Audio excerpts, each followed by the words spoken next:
Look, I need to tell you something about humans. Something important. Something that, quite frankly, the entire Galactic Council should have known before we decided to, well, to poke them hard. Now, hard. My name is Vracht. Yes, that is with 2 Ks, thank you very much. I was, emphasis on was, a senior intelligence analyst for the Korthian Empire. 30 cycles of service. Spotless record. 3 commendations for excellence. And now? Now? Now I am the idiot who got to watch, in real time, as humanity taught the galaxy a very expensive lesson about what happens when you assume the nice neighbors will stay nice forever. But I am getting ahead of myself. Let me back up. 6 months ago, the Korthian Empire was riding high. We had just absorbed 3 minor systems, our military was at peak strength, and our emperor, His Magnificent Enormity Draxel IV, he decided it was time to expand our borders again. Standard procedure, really. Find a weak target, make demands, apply pressure, collect resources. We had done it 47 times before without issue.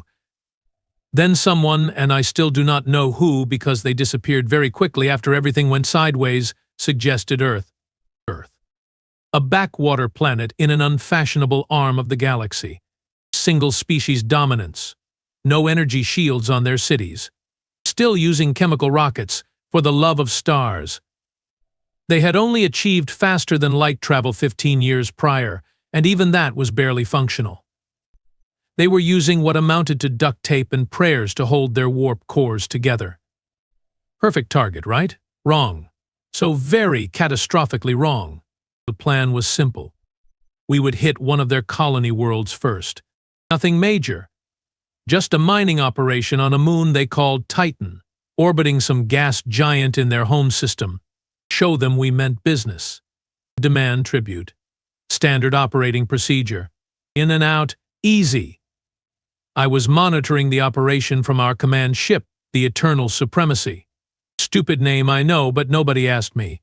Our strike force consisted of 12 warships, 3 troop carriers, and enough firepower to level a small continent. We had done this before. Textbook operation. The Titan colony had maybe 3,000 humans on it. Miners, scientists, a few families. No military presence worth mentioning. One orbital defense platform that was so outdated it probably ran on steam. Our initial scans showed minimal defensive capabilities. Admiral Cross, the commander of the operation, was actually bored. I remember him saying, and I quote, "This will be over before lunch." He was picking at his claws while the ships moved into position. Then we sent the ultimatum. Surrender the colony, acknowledge Korthian sovereignty, prepare for resource extraction. You have 1 standard hour to comply. The usual speech. I had heard it dozens of times. The response came back in 37 minutes. A single word? No. Not we need time to consider. Not please, let us negotiate. Just no. Cross laughed. Actually laughed. Fire a warning shot across their orbital platform, he ordered. Let us remind them who has the firepower here. We did. A plasma bolt that could have vaporized a mountain streaked past their station, close enough that their sensors must have been screaming. 3 minutes later, the humans sent another message. You just made a very big mistake.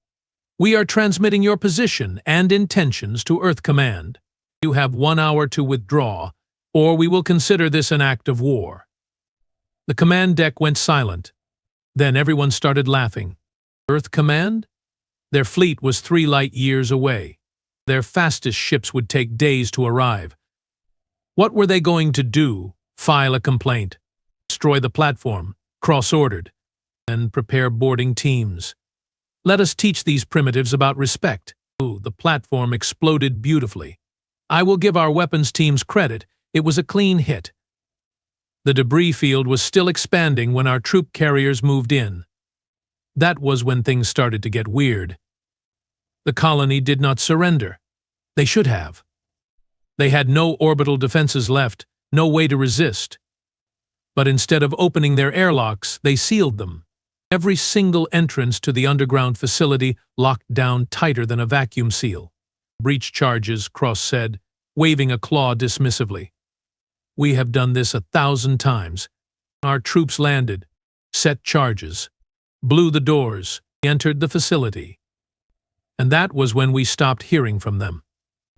Not all at once. It started with Squad 7. Their comm link went to static mid-sentence. Then Squad 3. Then Squad 12. One by one, like lights going out, our troops stopped responding. Cross sat up straighter. Get me visual feeds, he snapped. The technicians worked frantically. We got one feed back online. It showed a corridor in the mining facility, emergency lighting flickering. And at the end of that corridor, we saw something that made absolutely no sense. Humans. But not the frightened, cowering colonists we expected. These humans were in mining suits, yes, but they had modified them. Reinforced plating. Improvised weapons. And they were not running away from our troops. They were hunting them. I watched, frozen, as 3 humans in bulky suits systematically cornered a squad of our elite soldiers. Our troops had plasma rifles, combat armor, decades of training. The humans had mining equipment, drill attachments, welding torches. One of them was swinging what appeared to be a massive wrench, and they were winning. One of our soldiers raised his weapon.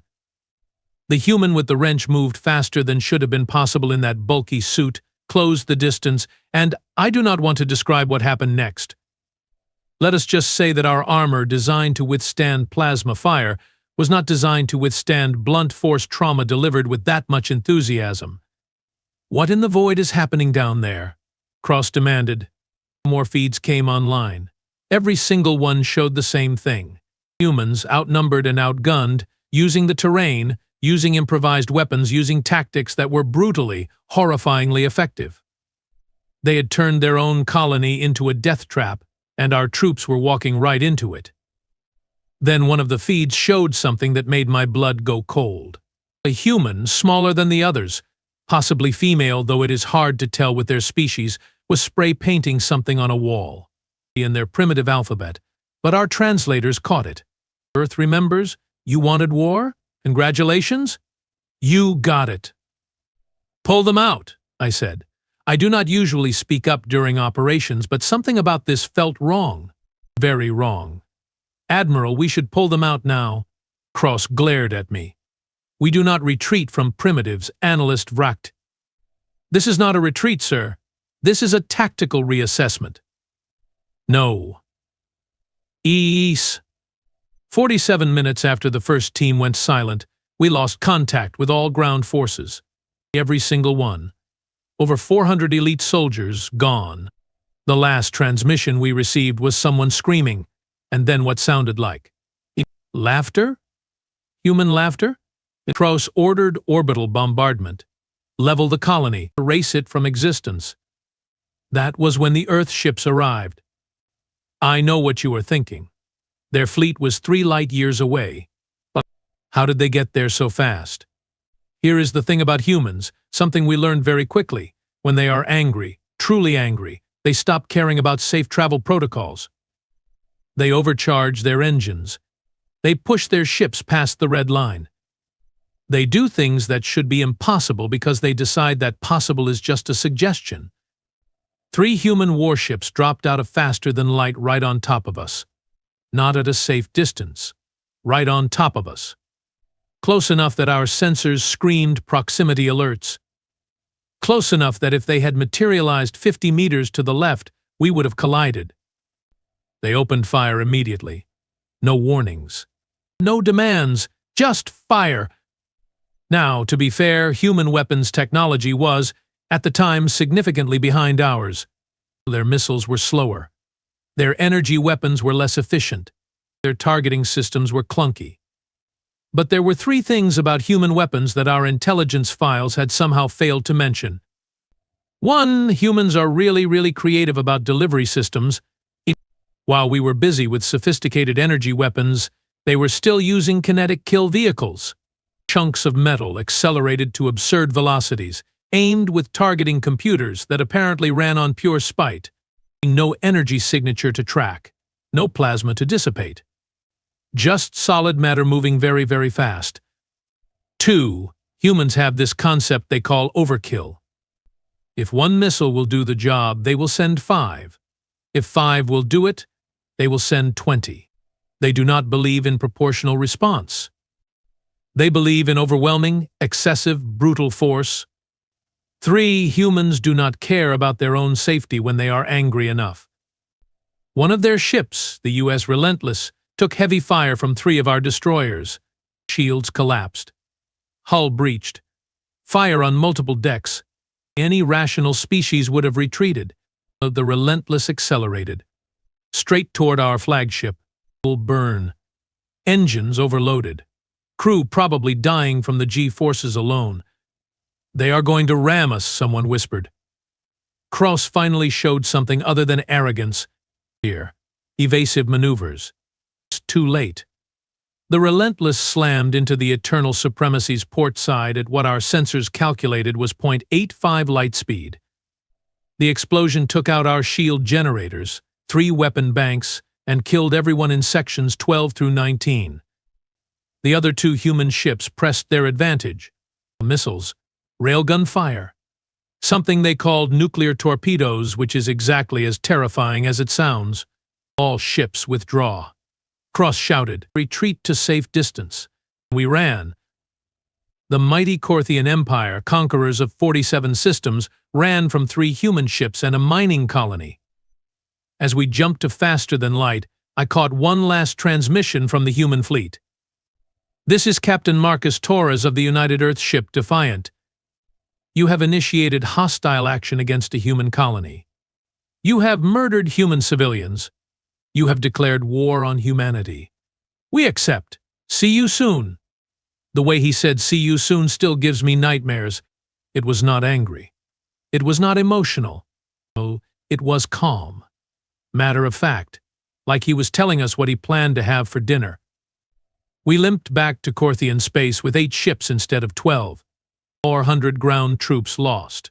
1 flagship heavily damaged. And absolutely nothing to show for it except a very clear message from humanity. You really should not have done that. The Emperor was displeased. That is putting it mildly. He wanted revenge. He wanted to crush Earth. He wanted to make an example of these uppity primates who dared to resist the Empire. I tried to explain what I had seen, the way the humans fought, the tactics, the sheer, bloody-minded refusal to surrender even when outmatched, the way they turned mining equipment into weapons, the way they rammed a warship into our flagship without hesitation. "They are primitives," Draxel said, his voice dripping with contempt. "We will assemble a proper invasion force, show them what real military power looks like." "Your Magnificence," I said, probably signing my own termination papers, "I respectfully suggest we reconsider this course of action." The humans responded to a minor incursion with suicide tactics and improvised weapons. "What do you think they will do if we invade their home system?" "They will die," the Emperor said simply. "Prepare the fleet. We move in 1 month." That month was educational. While we prepared our invasion force, Earth did not sit idle. Oh no. Humans, as it turned out, were very good at holding grudges and very bad at forgetting who wronged them. First, they fortified every single colony in their system. Not just military installations, every colony, mining operations, research stations, even a small settlement on some ice moon that had a population of 200. They all got weapons, defense platforms, stockpiles of those horrible improvised weapons. Second, they mobilized. Every ship that could mount a weapon got drafted. Cargo haulers, science vessels, even civilian transports. They welded guns to anything that could fly and called it a warship. Our intelligence estimated their fleet strength tripled in 4 weeks. Third, and this is the part that should have made us stop and think, they went quiet.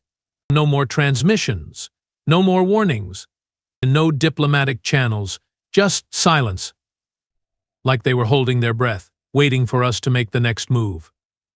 The invasion fleet was impressive. 60 capital ships, 200 support vessels.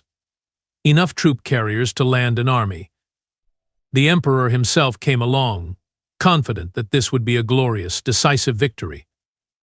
We jumped into Earth's system in perfect formation, weapons charged, shields at maximum, ready for war. The humans had prepared something special for us. Right in front of our fleet, exactly at our emergence point, they had positioned what we initially thought was a debris field. Chunks of metal, old satellites, wreckage. Then it moved. Every single piece of debris had tiny engines attached.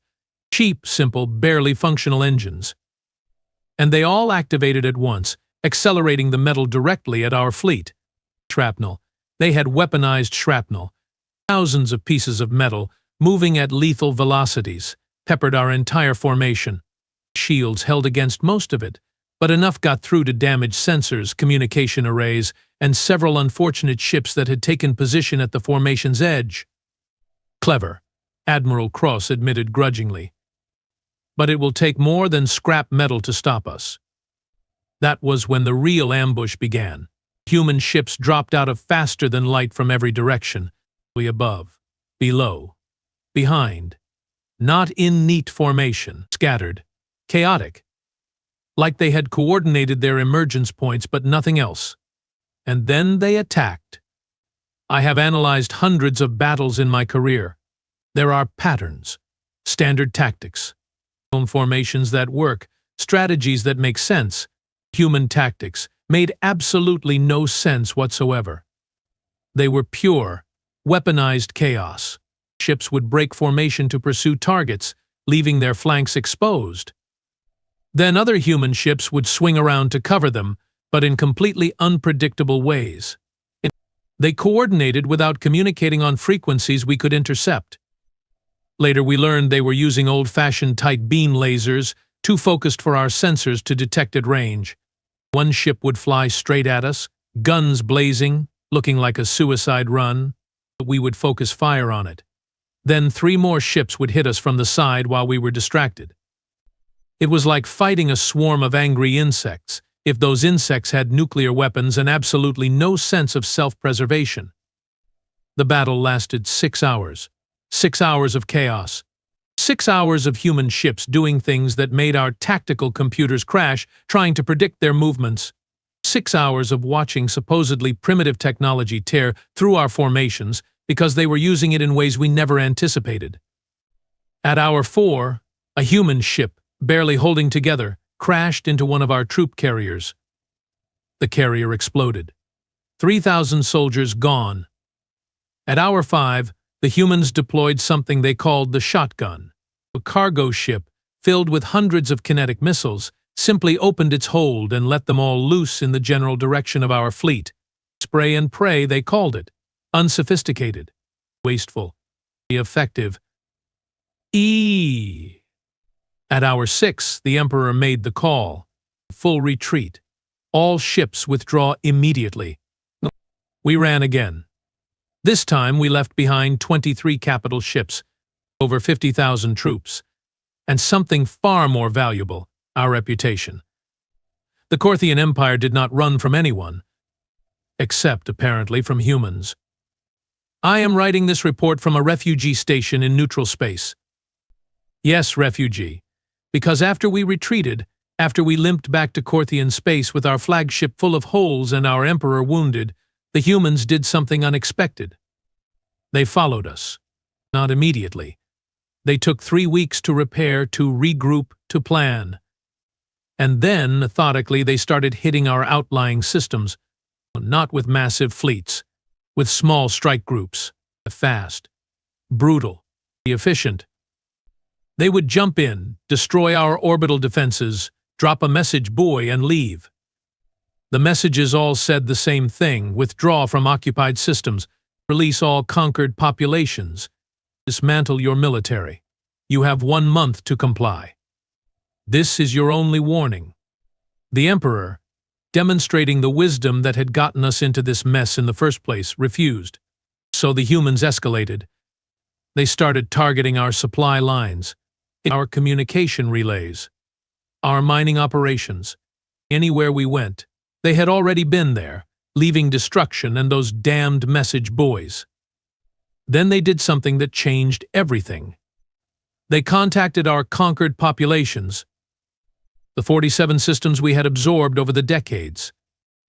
And they offered them a deal: rise up against Corthian occupation, and Earth will support your independence. 17 systems rebelled in the first week, 32 by the second week. By the end of the month, the Corthian Empire had gone from galactic power to besieged state, all because we decided to pick a fight with what we thought were primitives.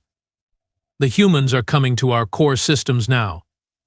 Our military is scattered, trying to hold together an empire that is collapsing from within. Our emperor is in hiding. And I am here, writing this report, because I need people to understand what happened. We did not lose because humans had better technology. We lost because we fundamentally misunderstood what kind of species we were dealing with. Humans are not warriors by nature. They are builders, explorers, dreamers. They want to be left alone to pursue their little projects and their strange hobbies. But if you threaten them, if you hurt them, if you make them angry enough, they stop being builders. They become something else, something that takes all that creativity, all that problem-solving ability, all that innovation, and turns it toward one singular purpose, making you regret every decision that led you to that moment. The message boys say we have 1 month. I believe them. The humans have been very good at keeping their promises so far. And when that month ends, when the human fleet arrives at our homeworld, I suspect the Corthian Empire will learn the final lesson in what happens when you give humanity, as they put it, a reason to get really nasty. I just hope someone survives to remember it. The month passed. Of course it did. Time has this annoying habit of continuing forward regardless of whether you want it to or not. I spent most of it trying to convince anyone who would listen that fighting the humans further was suicide. The Galactic Council representatives on the refugee station looked at me like I had grown a second head. Several of them pointed out that the Corthian Empire still had hundreds of ships, millions of troops, and fortified defenses that had held for centuries. I showed them the casualty reports, the list of conquered systems that had successfully rebelled, the economic collapse figures, the footage of human strike teams systematically dismantling our infrastructure with what appeared to be gleeful efficiency. They are still primitives, one counselor said, a Vexian diplomat whose name I cannot remember because frankly he was an idiot. Their technology is inferior. Their ships are held together with, what did you call it? Duct tape. Yes, I said. Duct tape and spite. And somehow that combination has destroyed 40% of our fleet in 3 weeks. He did not believe me. None of them did. They had spent too long thinking of humans as the new kids on the galactic stage. Cute. Harmless. Optimistic to the point of naivety. I had watched humans turn mining equipment into weapons, ram warships into flagships, and coordinate fleet movements that made our tactical computers weep. I knew better. The deadline came on a Tuesday. I remember because Tuesdays were when the station served that awful synthetic protein they called food, and I was choking down my meal when the emergency broadcast started. The human fleet had arrived at Korthos Prime, our homeworld. The seat of our empire, protected by 16 orbital defense platforms, 300 automated defense drones, and a fleet of 78 warships that represented everything we had left. I dropped my fork and ran to the observation deck. Half the station had the same idea. We crowded around the view screens, watching the feeds coming in from our homeworld 3 systems away. The human fleet was massive. Not in the way our fleets were massive, with huge dreadnoughts and orderly formations. The human fleet looked like someone had gathered every ship they could find, strapped guns to it, and sent it to war. Cargo haulers with missile pods welded to their hulls, science vessels bristling with railguns, even what appeared to be a luxury cruise liner that someone had converted into a carrier for fighter craft. It should have looked ridiculous. It should have looked like a joke. It looked terrifying. They are going to be slaughtered, someone near me whispered. Our defenses will tear them apart. I wanted to agree. I really did. But I had seen what happened at Titan, at Earth, at 17 other systems where humans had turned certain defeat into absolute victory through nothing but stubborn refusal to lose. The human fleet stopped just outside our weapon range, and for a moment, nothing happened, both sides waiting, watching. Then the humans sent a transmission. It broadcast on every frequency, every channel, every screen on Korthos Prime, and across the entire system. The face that appeared was not Captain Torres, the one who had promised to see us soon. It was a woman, older, with gray hair and eyes that looked like they had seen too much. She wore a simple uniform with stars on the collar, and 4 stars. Yeah. I am Admiral Janet Okoro of the United Earth Fleet, she said. Her voice was calm, patient, like a teacher explaining something to a particularly slow student. We are here because you initiated hostile action against human territory. You murdered 3,000 civilians on Titan. You declared war on humanity. You rejected every opportunity to end this peacefully. She paused. Let that sink in. Your empire has collapsed. 32 systems have declared independence. Your supply lines are gone. Your allies have abandoned you. Your economy is in ruins. You cannot win this fight. You cannot even survive it. Another pause. But we are not here for conquest. We are not here to subjugate your people or destroy your world. We are here to ensure that you never ever do to anyone else what you tried to do to us. And the feed cut to show the human fleet. And then it showed something else. Ships. Hundreds of ships. Thousands of ships. From every system that had rebelled against Korthian rule. They had all come. All of them united under Earth's banner. These are the people you conquered, Okoro continued. The civilizations you crushed. The worlds you enslaved. They are here to witness your surrender.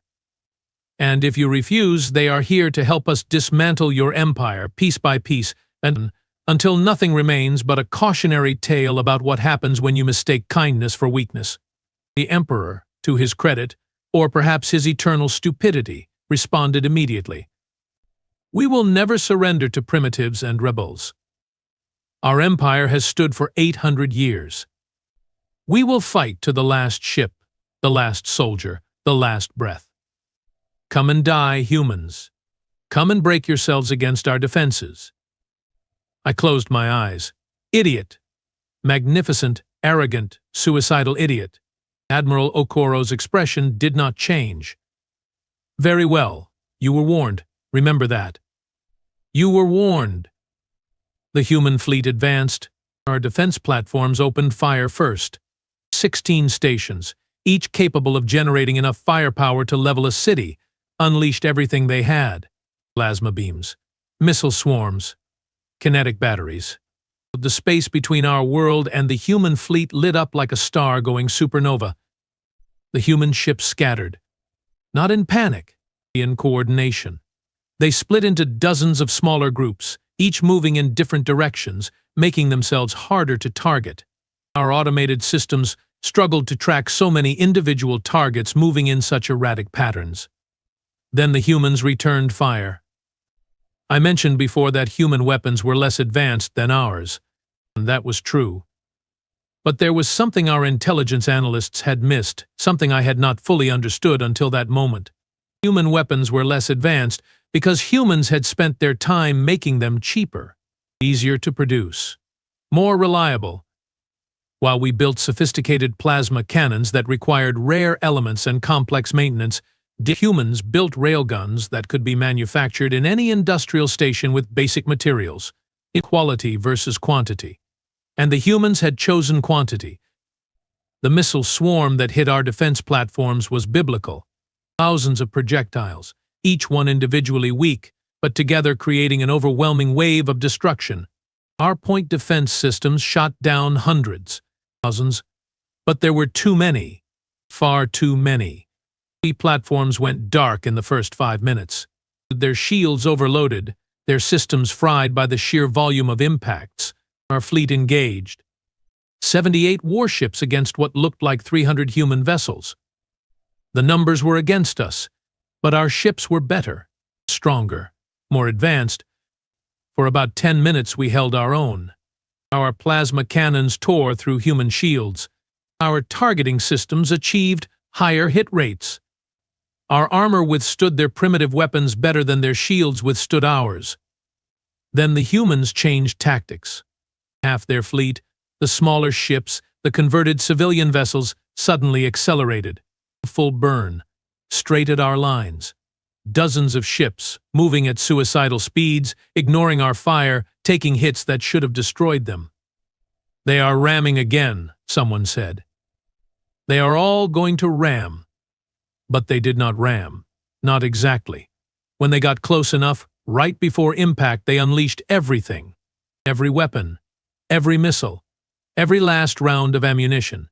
Point-blank range. No aiming required. Just pure, overwhelming firepower dumped directly into our ships. 6 of our warships exploded. Just gone. Erased from existence by ships that cost a fraction of their value. The surviving human ramming ships, now out of ammunition and heavily damaged, did not retreat. They activated emergency thrusters and yes, then they rammed, turned themselves into kinetic missiles, sacrificed themselves to take out our ships. "They are insane," the Vexian counselor whispered next to me. "They are absolutely insane." "No," I said quietly. "They are committed. There is a difference." Our fleet tried to reorganize, tried to form defensive positions, but the humans gave them no time. The rest of their fleet pressed the advantage, targeting damaged ships, overwhelming isolated vessels, using tactics that seemed random but were devastatingly effective. Admiral Cross, back in command after the disaster at Earth, tried everything, every maneuver, every strategy. He was, by all accounts, a brilliant tactician. He had won hundreds of engagements over his career. None of it mattered. The humans were not fighting a tactical battle. They were fighting an emotional one.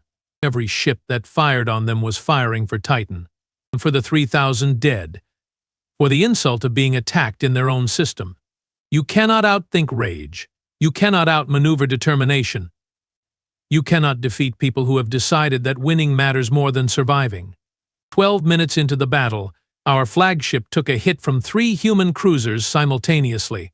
Shields collapsed. Hull breached. The Eternal Supremacy, rebuilt after the last disaster, started venting atmosphere. Admiral Cross gave the order to abandon ship. 20 minutes in, half our fleet was gone. Destroyed, disabled, or surrendered. 30 minutes in, the last defense platforms went dark. At 42 minutes, Admiral Cross transmitted the surrender order to all remaining ships. The battle for Korthos Prime was over. The Korthian Empire had lost. But the humans were not done. While their military fleet held position around our world, another group of ships approached. Smaller vessels. Transports. They landed on Korthos Prime at coordinates our military had abandoned. Civilian sectors. Residential areas. Places where fighting would risk innocent lives. The humans deployed ground troops. Not to conquer. Not to occupy. They set up aid stations. Medical facilities. Food distribution.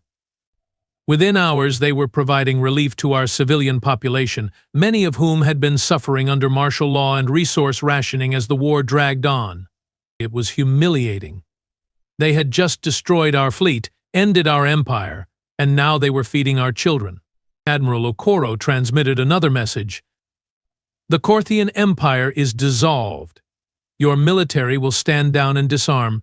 Your leadership will face trial for war crimes. Your conquered territories are now free and independent. Your homeworld will be placed under temporary oversight until a civilian government can be established." She paused again, that damned pause she kept using. "But your people will not suffer for the crimes of your leaders. You will be fed, sheltered, protected.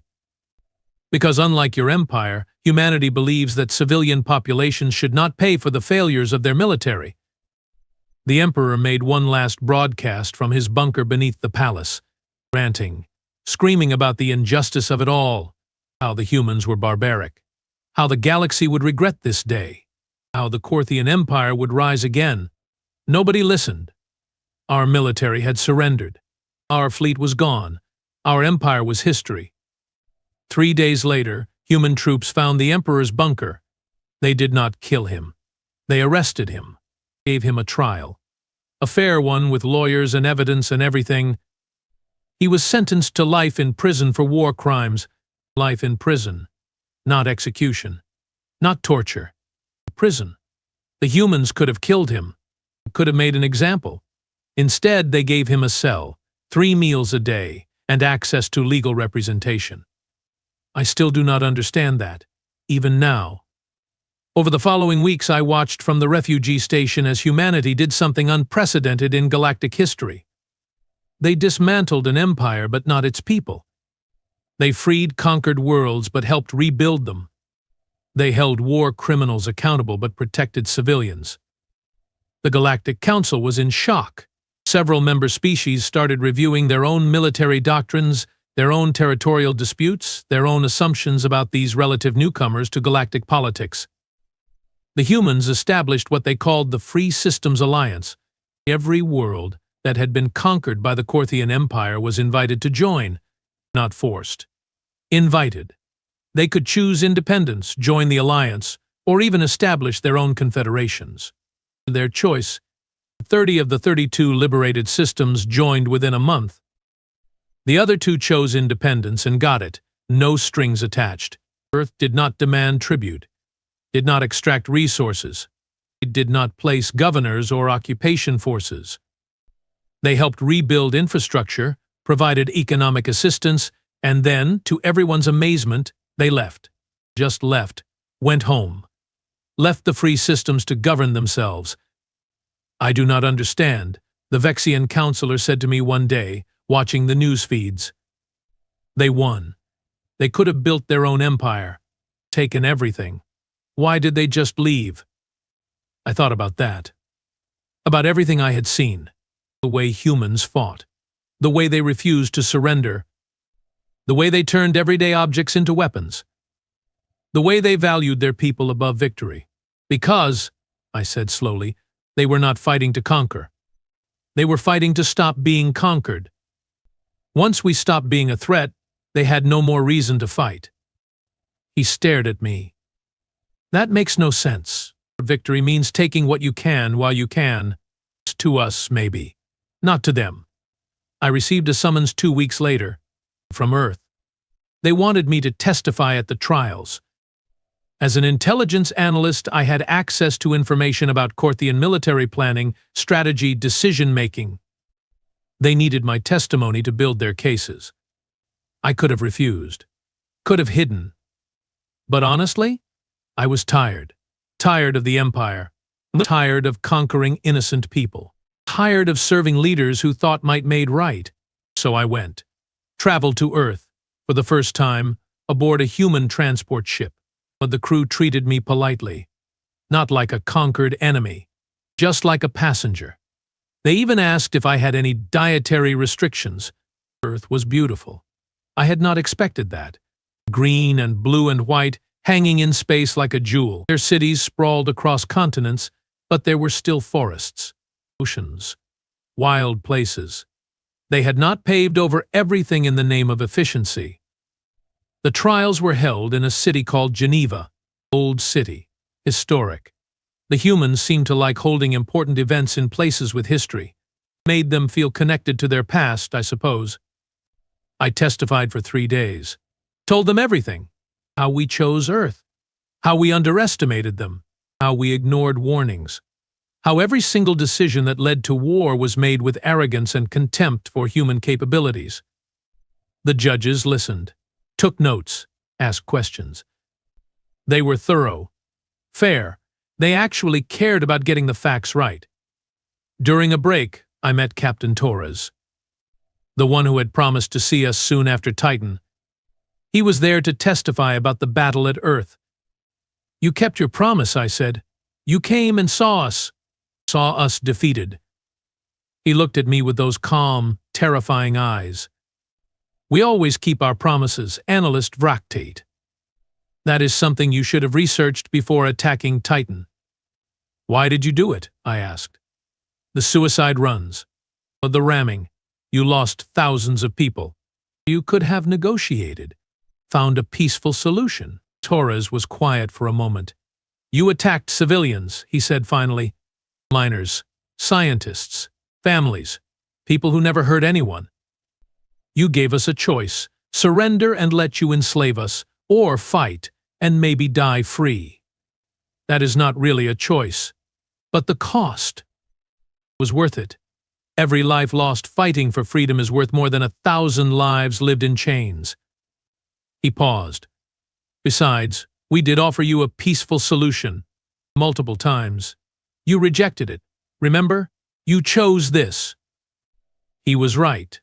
We had chosen this. Every step of the way we had chosen escalation over peace. The trials concluded after 6 months.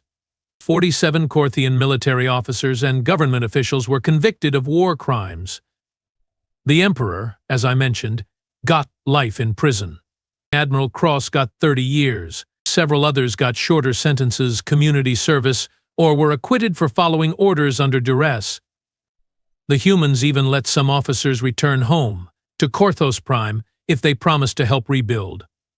They took those promises seriously, followed up, made sure people were actually helping. I was offered a choice.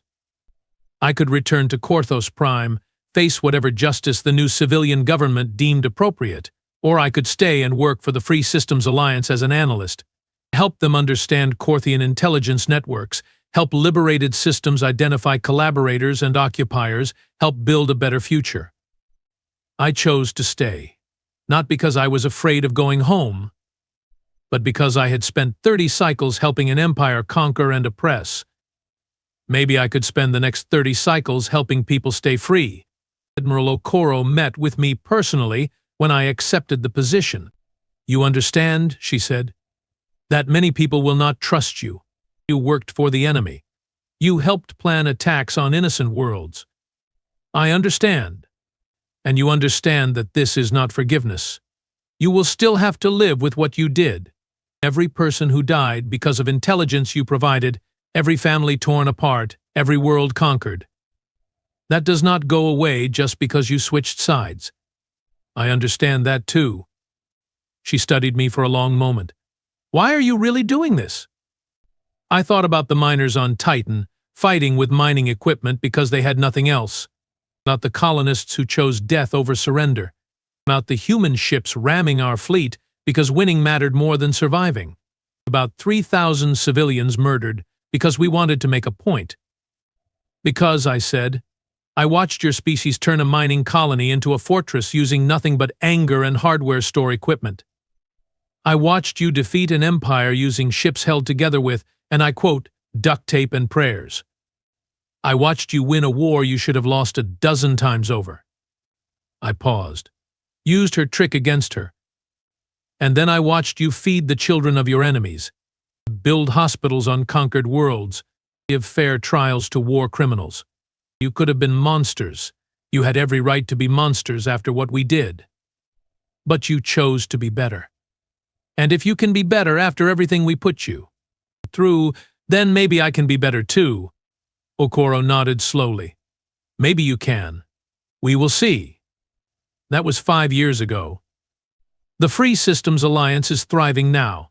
32 independent systems, working together, trading freely, protecting each other. Earth provides military assistance, but does not dictate policy. They are partners, not overlords. Korthos Prime has a democratic government now. Not perfect, but trying. Many of my former colleagues are in prison or dead or working to rebuild. The planet is healing, slowly. The Galactic Council passed something they call the Titan Accords.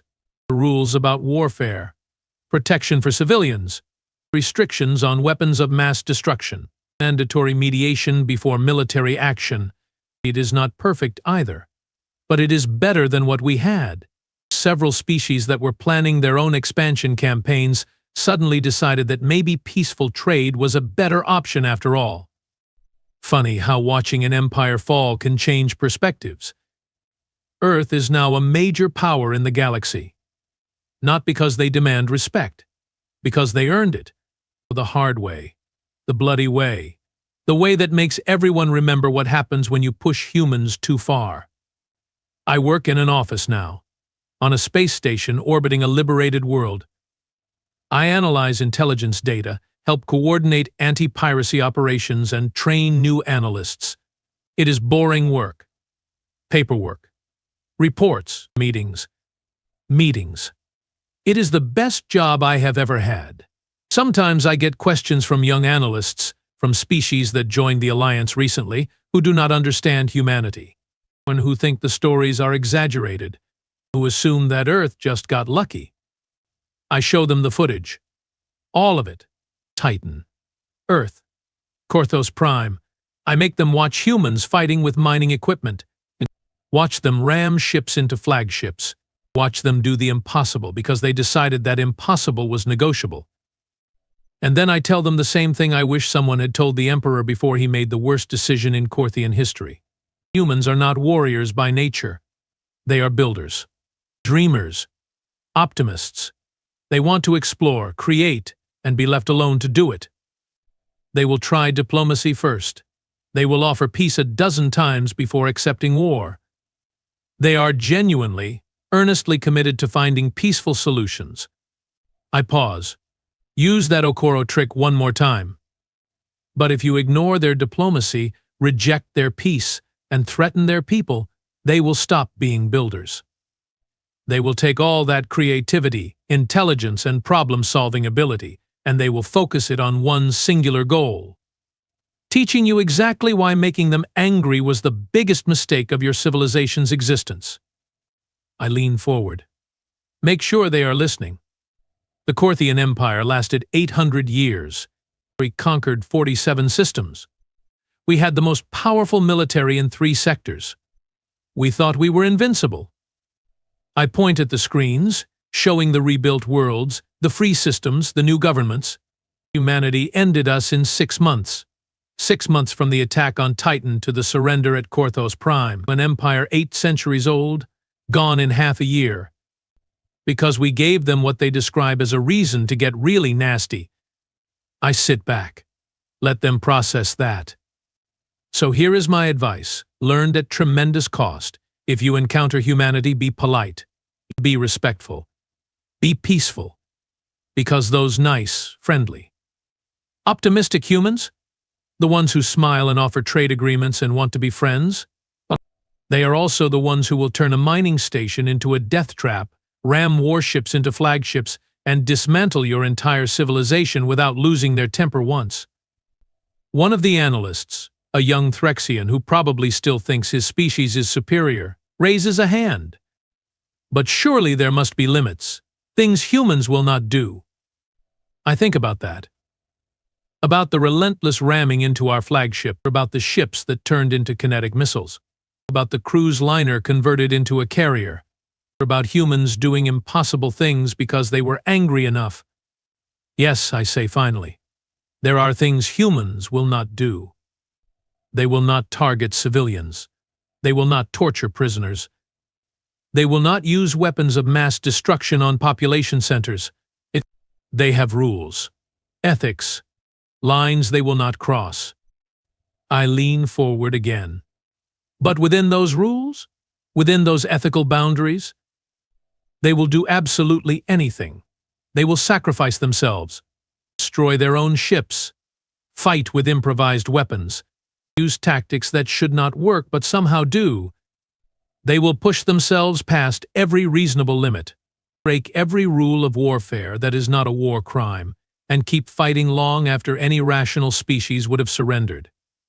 I pause one more time, for effect, and that, more than any weapon or ship or technology, is what makes them the most dangerous species in the galaxy.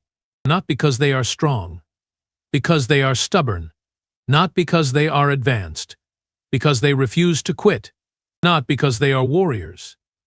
Because when you force them to become warriors, they are absolutely, terrifyingly good at it. The analysts sit in silence, processing, understanding. Learning the lesson we learned the hard way. Somewhere on a human ship in the Alliance fleet, Captain Torres is probably having breakfast, planning a patrol route, doing paperwork, being normal. And somewhere else in a prison on Korthos Prime, the Emperor sits in his cell, probably still wondering how it all went so wrong. I know how it went wrong. We unleashed hell, and humanity responded with exactly what they promised. Finally, a reason to get really nasty. Even that reason destroyed us. But it also freed 32 enslaved worlds, reformed galactic military law, and taught the galaxy a lesson that will echo for centuries. Do not start fights with humans, because they will finish them, thoroughly, permanently, and then they will help rebuild what they destroyed, feed your people, give you fair trials, and somehow make you feel grateful that they were not worse. That is humanity. Terrifying, compassionate, stubborn, and impossible. And I am eternally grateful that I survived long enough to learn that lesson.